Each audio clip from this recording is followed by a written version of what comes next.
Welcome back mga kalapatids. Pakawalan natin si RC Stichelbout. Mainit ang panahon mga kalapatids, siya lang pakawalan natin.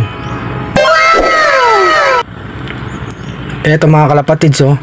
1, 2, 3. Pakawalan na natin mga kalapatids.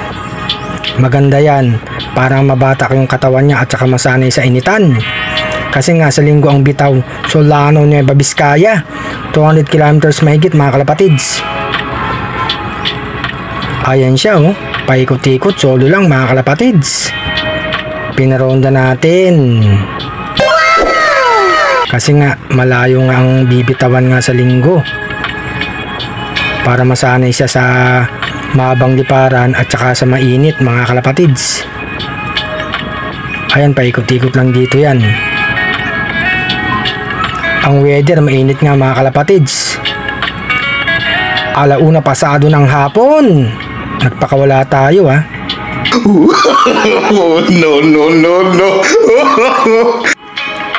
Si RC Stichelbout mabilis lang pumasok yan mga kalapatids.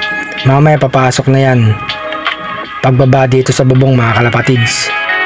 Isang ibon na lang nilalaro natin. Sana makadulot tong ibon na to at makaabot ng derby mga kalapatids. Ayan oh, kainitan ng araw oh. Sabik na sabik lumipad si RC Stichelbout. Paikot-ikot dito sa lugar natin mga kalapatids. Sa Biyernes unloading ha. Tapos linggong ang bitaw mga kalapatids. Solano, Nueva Vizcaya. Sinali natin to nga sa Survivor.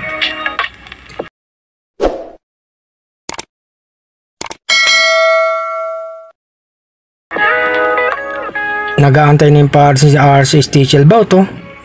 Ang babaeng Stichelbout mga kalapatids. Andito pa rin siya lumilipad mga kalapatids. Malapit na bumaba yan mga kalapatids. Ayan, medyo bumaba na yung lipad. Maganda nga yung pinilipad natin siya, mainit ang panahon. Ayan na mga kalapatids oh. Bumaba na. Eto na siya mga kalapatids. Umiikot pa, bumabara ako. Papasok na sa loob yan mga kalapatids. Talo na, ayun mga kalapatids. Pumasok na. Nakaronda na si RC Stichelbout. Eto na siya mga kalapatids. Sayo tayo. Kasama si RC Stichelbout.